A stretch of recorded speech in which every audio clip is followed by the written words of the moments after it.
Hello, and welcome to Courage Loading, where we talk about what it really takes to lead yourself through career change. I'm your host, Alicia Noble, leadership coach and career transition strategist, and I help women to navigate the messy middle of career transitions. Because real change isn't just about what you do next, it's about who you are becoming in the process and the identities you're shedding, the beliefs you're rewriting, and the courage it takes to lead yourself through it all. I believe every story of change begins with a single moment of courage, and this is where I help you find yours. So let's dive in. If I walked into a room and asked you, tell me about yourself, how would you answer that? I'm going to guess that your answer is going to include one or more of the following: your job title, the company you work for, your qualifications, maybe even your family role: mother, daughter, partner.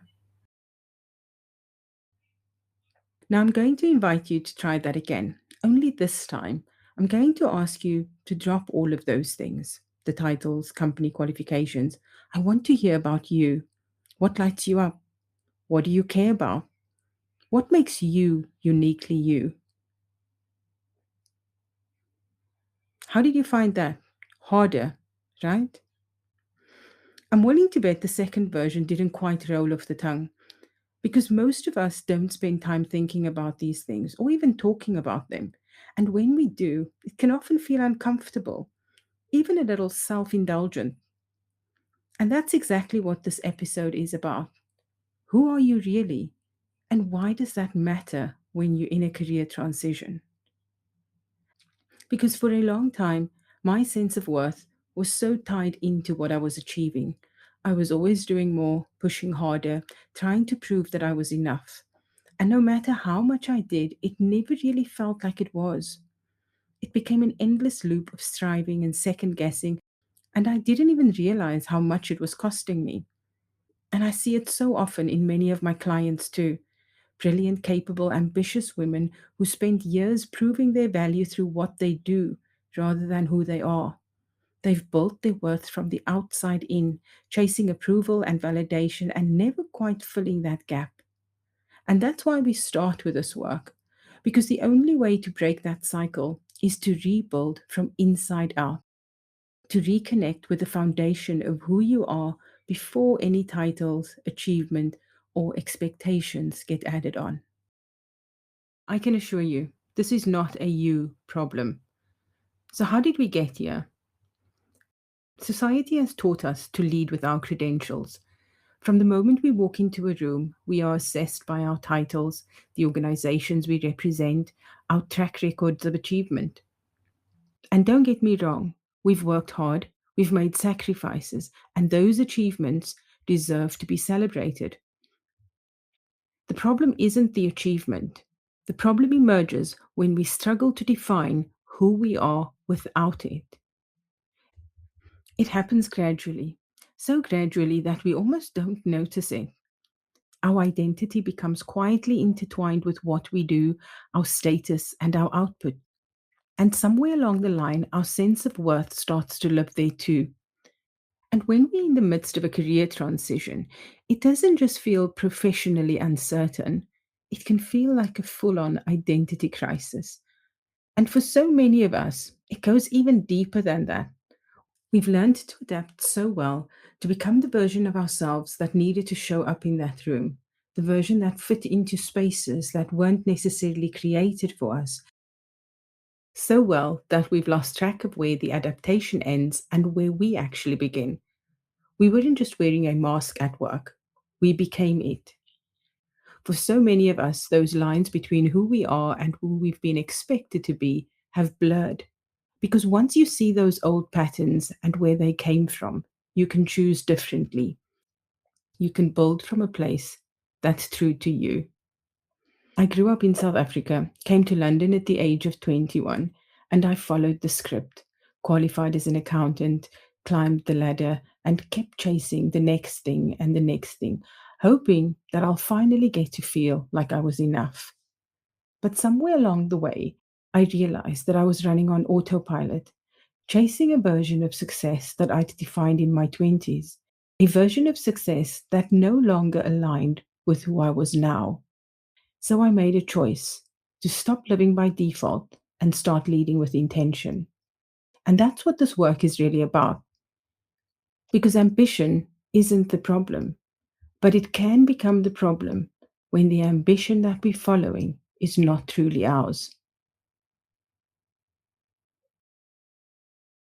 Having worked with many clients who've struggled with identity and defining who they are, I've put together an acronym OWN, OWN, to work through this today.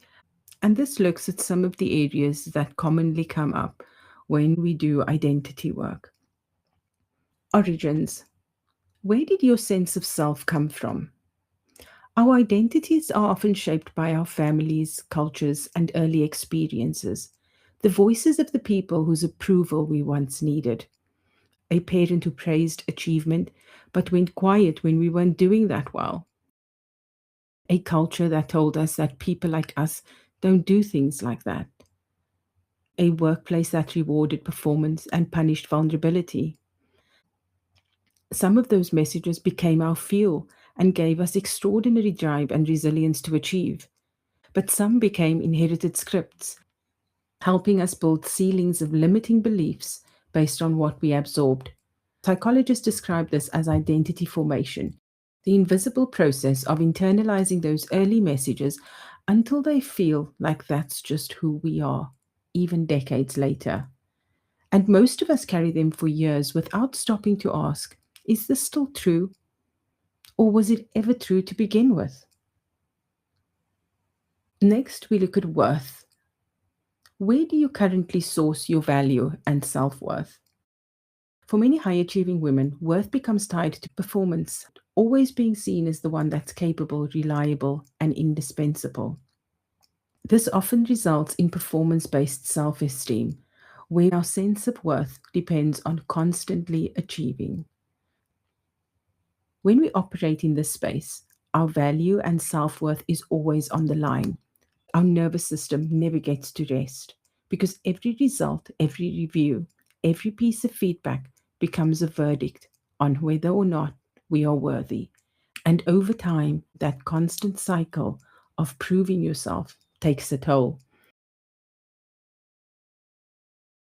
Research shows that perfectionism, those relentlessly high standards that we set, can actually erode our confidence and increase procrastination because we set the bar so impossibly high that we cannot sustain it long term. And when our worth is tied to perfect performance, anything that could disrupt this becomes a threat. And this is particularly relevant when we're going through a transition because there's almost always a learning curve. And that's why this work matters, because when we start to separate our worth from our output, we create space to breathe again, to rest, to choose what actually matters now and not what used to. And what does good look like to you right now? That's where rebuilding begins from the inside out. And finally, we talk about narrative. What stories are you telling yourself about who you are and what's possible for you? Herminia Ibarra talks about how we hold working identities. We're not one fixed thing. We carry several possible selves, different versions of who we might become. And the growth comes from trying out those possible selves in the real world, not waiting until all the conditions are perfect. But the narrative that we carry, the things that we tell ourselves, I'm a safe pair of hands, I'm the one that never drops the ball, all of those words act as a filter because they stop us from trying new things. That filter decides which of these possible selves we allow ourselves to try on and which ones we quietly shut down before they ever get a chance. Those stories we tell ourselves become the boxes we place ourselves in. So, this work isn't about changing jobs or direction, it's about deliberately rewriting the story of who we allow ourselves to become next. Once you start to see yourself clearly, these things begin to shift in ways that you don't expect. You might discover a creative part of yourself that you've buried for years, not because it wasn't there, because somewhere along the way, someone told you that you weren't that creative and you believed them. And so you stop. You start to trust yourself more. I've done enough today. That's my best, and that's enough. That voice gets louder. You stop needing external validation to feel that your work has value because your sense of worth is no longer tied to the outcome. You find it easier to set boundaries and protect your energy, not because you're selfish, but because you finally know what you value. And when you know what you value, you have a filter and you can say no clearly and without guilt. You stop performing and start showing up.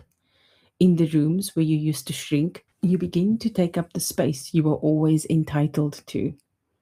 And perhaps most powerfully, you start to make decisions from the inside out, trusting yourself, not based on what looks good on paper and what others expect, or what the next logical step on the ladder should be, but based on who you actually are and what truly matters to you now.